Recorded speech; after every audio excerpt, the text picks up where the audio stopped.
There comes a moment in every person's life when the battle is no longer around them but within them. The real war is not fought with enemies on the outside, but with voices on the inside. The voice of fear, the voice of doubt, and the voice that whispers, "What if it never works out?" You see, positivity is not a feeling. It's not a mood that visits you when life is good. Positivity is a discipline. It is the decision to command your mind when everything around you tries to command your emotions. Every morning when you open your eyes, life presents you with two choices. You can surrender to what you see, or you can rise to what you believe. You can react to the conditions of the world, or you can respond from the conviction of your spirit. The world will always give you reasons to be negative: the economy, relationships, disappointments, rejection. But you must force your mind to remember that your thoughts are seeds, and your emotions are the soil. Whatever you allow to take root will eventually grow in your life. Positivity is a discipline, not a feeling. It's not something that simply appears when the sun is shining or when everything goes according to your plan. It is a conscious act of training your mind to remain steady when the storm tries to shake your foundation. Every person desires a peaceful, joyful, and hopeful life, yet few are willing to discipline their thoughts to produce it. Feelings are temporary, they change with the weather of your circumstances. But discipline is rooted in decision. When you decide that no matter what happens around you, you will maintain the posture of positivity, you step into mastery over your emotions. The mind must be led. If you don't lead it, it will lead you. Every emotion you feel is a result of a thought you permitted. Therefore, to live a life of power, you must learn to command your mind before your emotions begin to command you. When your thoughts start to wander toward fear, doubt, or negativity, that is the moment to exercise authority. You tell your mind where to go. You tell your thoughts what to focus on. You remind yourself that the circumstances may not be in your control, but your response is. Life will always test your stability, and that is where discipline is proven. It's easy to speak faith when you are surrounded by favor. It's harder when everything seems to contradict what you believe. But that's when discipline becomes your strength. A disciplined mind doesn't wait for peace to come, it creates peace by choice.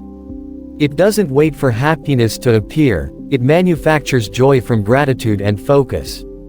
You can never rise above the level of your thinking. The moment your thoughts fall, your emotions will follow. The moment your thoughts rise, your emotions must obey. That is why successful people, spiritual leaders, and those who walk in clarity guard their minds like treasure. They understand that the mind is the battlefield where victories are either won or lost long before they appear in reality.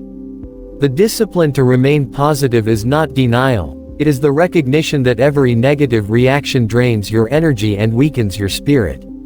A disciplined mind chooses strength over sympathy, clarity over confusion, and gratitude over complaint.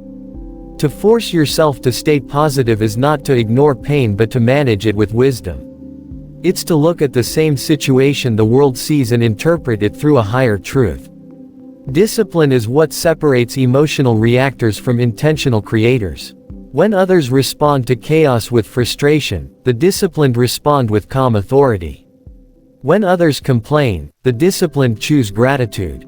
It is not because they feel better but because they know better. They understand that feelings are followers, not leaders.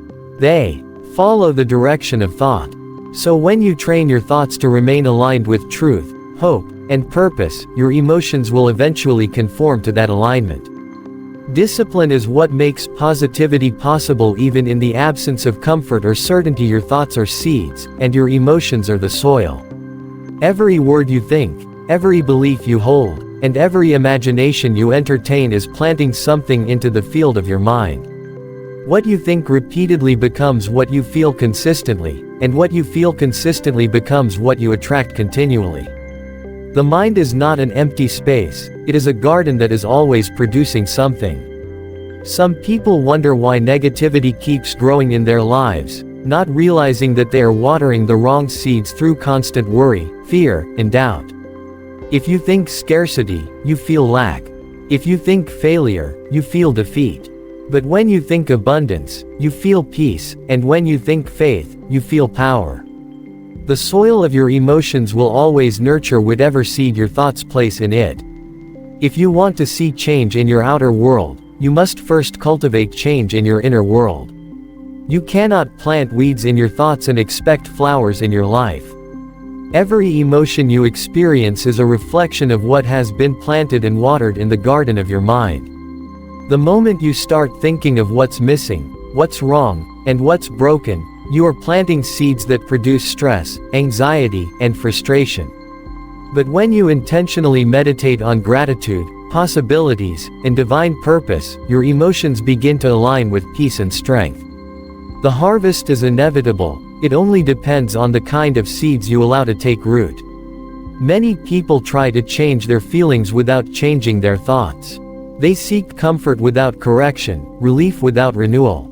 But emotions are mirrors, they reflect the state of your thinking. If the reflection doesn't look right, don't try to break the mirror, change the image it reflects. Train your thoughts to dwell on what empowers you, not what weakens you. Every time a negative thought arises, replace it with one that builds life. The soil of your emotions doesn't discriminate, it will grow whatever you give it. That's why guarding your thoughts is not just a mental exercise but a spiritual responsibility. When you begin to see your mind as a field, you treat every thought with purpose. You become aware of what you allow to enter because you understand that nothing planted in thought remains unseen in life. Fear, anger, jealousy, and doubt are weeds that choke your potential. Hope, gratitude, faith, and joy are seeds that strengthen your foundation. What grows is what you nurture daily. You must pull out thoughts that no longer serve your growth and water those that align with who you are becoming. There is no neutral ground in the mind, something is always being planted. The question is not whether seeds are growing, it's what kind of seeds are being given permission to grow. Every day you are either cultivating peace or chaos, progress or stagnation, abundance or limitation. You carry the power to determine your harvest because your thoughts write the instructions your emotions follow, and your emotions build the reality your life will eventually display. Feelings follow focus. What you give your attention to determines the atmosphere within you. Most people live as if their emotions are in control, waiting to feel good before they decide to think positively, but the truth is that emotions are servants, not masters. The direction of your focus creates the direction of your feelings. When your attention is fixed on fear, the emotion of fear will multiply. When your attention is centered on faith, courage begins to rise. The human mind cannot hold light and darkness at the same time, whichever one you focus on will dominate your reality. Your focus is the steering wheel of your emotions, and wherever you turn it, your life begins to move in that direction. Every day, your thoughts are pulling your emotions into alignment with what you are focusing on. If you continually focus on what is missing, you will always feel inadequate. If you keep focusing on what went wrong, you will always feel defeated. But if you focus on what is possible, on what is working, and on what is growing, you begin to create momentum in your emotions and in your spirit. The law of focus is simple but powerful. What you magnify becomes your master. The more attention you give something, the more energy it receives from your being. That is why negative thinking drains you, it feeds what should be starved and starves what should be fed. Focus is the filter of your reality. Two people can walk through the same situation, but one finds opportunity while the other sees only disaster. The difference is not in the event but in their focus. One chooses to see the potential, the other chooses to see the problem. Focus gives birth to perception, and perception gives birth to emotion. The stronger your focus, the stronger your emotional connection to what you are focusing on. If you constantly meditate on gratitude, peace becomes your natural emotional state. If you fix your mind on everything that could go wrong, worry becomes your normal language. The emotional tone of your life is a reflection of what has been consistently occupying your attention. To take control of your emotions, you must first take control of your focus. This requires awareness. You must become conscious of where your mind goes when it wanders. Do you replay painful memories, or do you rehearse promises and possibilities? Do you focus on the loss, or do you focus on the lesson? Where your focus goes, your power flows. You cannot feed both negativity and faith at the same time, one must give way to the other. The mind can be trained to look for light even in the middle of darkness. When focus becomes intentional, feelings begin to obey vision rather than circumstance. Your emotions were never meant to dictate your direction, they were meant to mirror your meditation. When you master focus, you master feeling. When you choose to center your attention on peace, purpose, and gratitude, your emotions align themselves with strength and stability. Positivity is divine defiance. It is the refusal to let your situation define your identity. It is the inner declaration that what surrounds you does not control what is within you. When life becomes heavy, when doors close, when betrayal cuts deep, the untrained mind yields to despair, but the awakened spirit rises in quiet rebellion against hopelessness.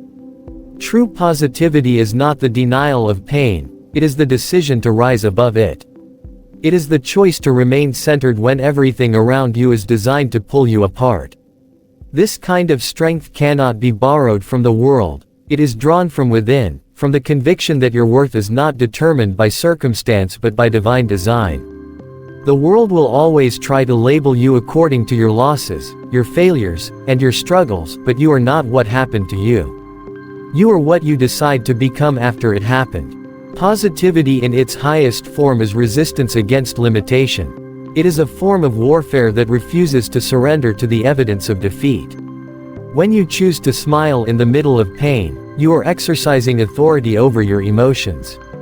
When you give thanks before the breakthrough, you are declaring that your faith is greater than your frustration. This is not weakness, it is mastery. It is the conscious act of reclaiming your power from the hands of negativity. To remain positive when life is negative is not natural, it is supernatural. It takes awareness, discipline, and connection to something higher than circumstance. Every time you refuse to speak the language of complaint, you are strengthening your spirit. Every time you replace fear with faith, you are rewriting the script of your identity. What you agree with determines what you experience. If you agree with despair, you amplify it. If you agree with hope, you attract it. The law is constant, agreement activates alignment. That is why you must refuse to agree with the lie that your current situation defines your permanent identity. The greatest leaders, visionaries, and creators throughout history understood this truth. They faced opposition, failure, and misunderstanding, yet their positivity was not fragile optimism, it was anchored defiance. They saw beyond what was visible. They refused to let temporary conditions dictate eternal potential. When you live with that mindset, every challenge becomes a classroom and every delay becomes preparation. You stop asking, "Why me?" and start declaring, "Watch me." You begin to understand that positivity is a stance of faith, not a reaction to comfort. It is a weapon forged in the silence of prayer, in the stillness of awareness, in the practice of gratitude. Refusing to be defined by your situation means you recognize that your environment may shift, but your essence remains constant. Circumstances can touch your surroundings, but they cannot alter your identity unless you allow them to. Positivity, therefore, becomes an act of sovereignty. It is ruling your inner world even when your outer world shakes. It is the posture of a spirit that knows storms may come, but they cannot rewrite who you are. Train your mind like a warrior. Let optimism become your reflex. A warrior does not wait until the battle begins to prepare, they train in silence long before the conflict arises. In the same way, the disciplined mind must be trained daily to respond with faith instead of fear, peace instead of panic, gratitude instead of grief. The mind, like any muscle, becomes stronger through repetition. Every time you choose a positive response in the face of a negative situation, you are training your inner warrior. You are building resilience that will stand firm when life tests your strength. Mental training is not about pretending challenges don't exist, it's about preparing your mind to face them without losing your balance. To train your mind is to take ownership of what enters it and what stays within it. You must become the gatekeeper of your thoughts. Every negative thought that enters is a potential intruder, and if left unchecked, it can sabotage your peace. A warrior does not allow the enemy to build a home inside their camp. They confront it quickly and command it to leave. In the same way, you must challenge every thought that contradicts truth, purpose, and strength. Replace it immediately with one that aligns with power. The discipline of optimism is not accidental, it is intentional. It is the daily renewal of the mind through words, reflection, and gratitude until positivity becomes the automatic language of your thinking. Optimism is a reflex means that when adversity appears, you no longer collapse into worry because you have trained yourself to see the lesson instead of the loss. It means that when something unexpected happens, your first instinct is not panic but perspective. A trained mind sees purpose in pain and opportunity in opposition. It doesn't deny the difficulty but recognizes that growth is hidden inside of it. Every challenge becomes a practice field where you sharpen your focus and reinforce your faith. When you train your mind like a warrior, you stop living by reaction and start living by intention. You no longer let the world dictate your mood because you have built emotional endurance. Your peace becomes consistent because it is not based on circumstance but conditioning. The same way a fighter trains to respond without hesitation, your mind must be trained to respond with confidence instead of complaint. The more you practice, the faster your recovery time from disappointment becomes. What once took days to heal will soon take moments because you have built mental strength. This training is not occasional, it is daily. It happens in how you speak to yourself, how you interpret failure, and how you manage uncertainty. Every morning is a battlefield where you decide whether to feed faith or feed fear. Warriors don't wait for motivation, they create momentum through consistency. They understand that the real fight is not against the situation but against surrender. To train your mind to stay positive is to declare that no matter what comes, your spirit will respond with courage, your heart will answer with hope, and your mind will align with peace. You can't control the waves, but you can command your spirit. Life will always bring seasons of uncertainty, times when everything seems unpredictable and nothing appears to move according to your plan. The waves of circumstance will rise and fall without your permission. You cannot command the tides of life to stop, but you can decide how your inner being responds to them. When your spirit is anchored, the waves may move around you, but they cannot move through you. The key is to develop stability within when everything outside is unstable. It is not about avoiding the storm but learning how to stand firm while it passes. Commanding your spirit means taking responsibility for your inner atmosphere regardless of the external forecast. Your spirit is the captain of your ship, and your emotions are the crew. When the waves rise, an undisciplined spirit allows panic to take control, but a trained spirit speaks calm to the chaos. It reminds the emotions who holds authority. This command does not come from arrogance but from alignment with truth. You cannot stop life from happening, but you can decide what happens inside of you as life unfolds. The person who learns to govern their inner world carries peace through any outer storm. They refuse to be dictated by what they see because their focus is anchored in what they believe. Every storm that comes has the potential to either shake you or shape you. The difference lies in whether you command your spirit or allow your circumstances to command your emotions. When you stand rooted in awareness, faith, and gratitude, you begin to see that even the waves serve a purpose. They strengthen your spiritual muscles and teach your mind to trust the process. The storm that once frightened you becomes the teacher that refines you. Peace does not mean the absence of waves, it means learning to move with them without losing balance. The command of the spirit is calm authority in the midst of motion. You may not be able to control what others say, what opportunities open or close, or what life decides to remove, but you can always control your inner posture. A steady spirit produces clarity, and clarity produces strength. The person who commands their spirit refuses to react emotionally to every shifting tide. Instead, they respond with wisdom, understanding that storms are temporary but identity is eternal. When you realize that your peace is not at the mercy of your environment, You stop fighting the waves and start flowing with purpose. You begin to see that even resistance can guide you closer to destiny. To command your spirit is to take dominion over the one thing that truly belongs to you. Your inner state.